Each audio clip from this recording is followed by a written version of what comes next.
चिराग पासवान और उपेंद्र कुशवाहा को बड़ा झटका दे सकती है बीजेपी। बिहार में अकेली चुनाव लड़ेगी बीजेपी।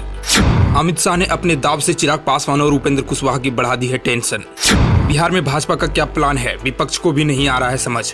केंद्रीय गृह मंत्री अमित शाह ने नवादा की रैली में मंच से साफ कर दिया है कि अब एनडीए में नीतीश कुमार की एंट्री संभव नहीं है। उन्होंने मंच से अगला बयान जो दिया है वह तो भाजपा पर भरोसा करने वाले कुछ दलों के लिए परेशानी का संदेश भी दे गया। दरअसल अमित शाह ने मंच से साफ कर दिया है कि बिहार में 40 सीटों पर भाजपा के उम्मीदवार जीत दर्ज करेंगे।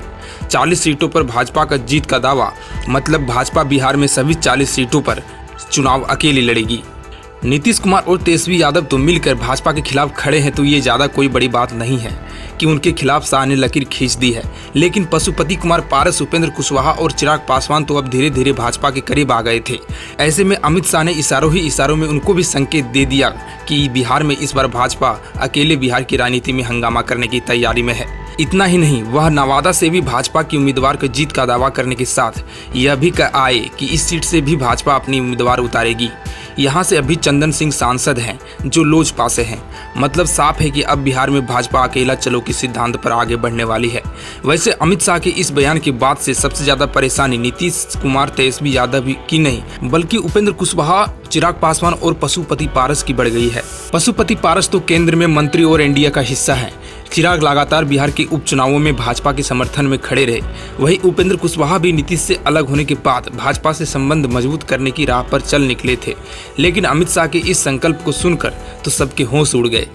बिहार में भाजपा का प्लान क्या है, यह तो विपक्ष को भी समझ में नहीं आ रहा। दरअसल बिहार के रास्ते भाजपा एक बार फिर दिल्ली के दरबार में अपना परचम बुलंद करना चाहती है। दरअसल अपने 2 दिवसीय दौरे पर अमित शाह ने साफ कर दिया कि बिहार में भाजपा कैसे 2024 के चुनाव में उतरने वाली है। वहीं नीतीश कुमार की बात करें तो बिहार में 18 साल से सत्ता में बैठे नीतीश कुमार के बारे में आपको बता दें कि उन्होंने कभी अपने दम पर सरकार का गठन नहीं किया। हालांकि यह सत्ता में सरकारें बदली लेकिन सीएम नीतीश कुमार ही बने रहे। नीतीश कुमार बिहार की सत्ता पर हमेशा गठबंधन के दम पर ही काबिज रहे, कभी एनडीए तो कभी यूपीए। नीतीश दोनों के ही नाव पर सवारी करते रहे और सीएम पद की सुख भोगते रहे। बिहार में भाजपा ने कुछ दिनों पहले ही अपने नए प्रदेश अध्यक्ष के नाम की घोषणा की तो सभी चौंक गए। दरअसल भाजपा की तरफ से दूसरी बार ऐसी व्यक्ति को प्रदेश पार्टी की कमान सौंपी गई है जो राजद से होते हुए भाजपा में पहुंचे हैं। आपको बता दें कि सम्राट चौधरी को भाजपा का प्रदेश अध्यक्ष बनाया गया है।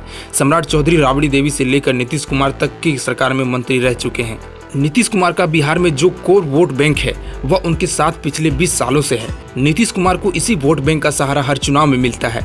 यादव के बाद बिहार में सबसे बड़ा वोटरों की संख्या पिछड़ी जाति में कुशवाहा की है और लवकुश समीकरण ही नीतीश की ताकत है।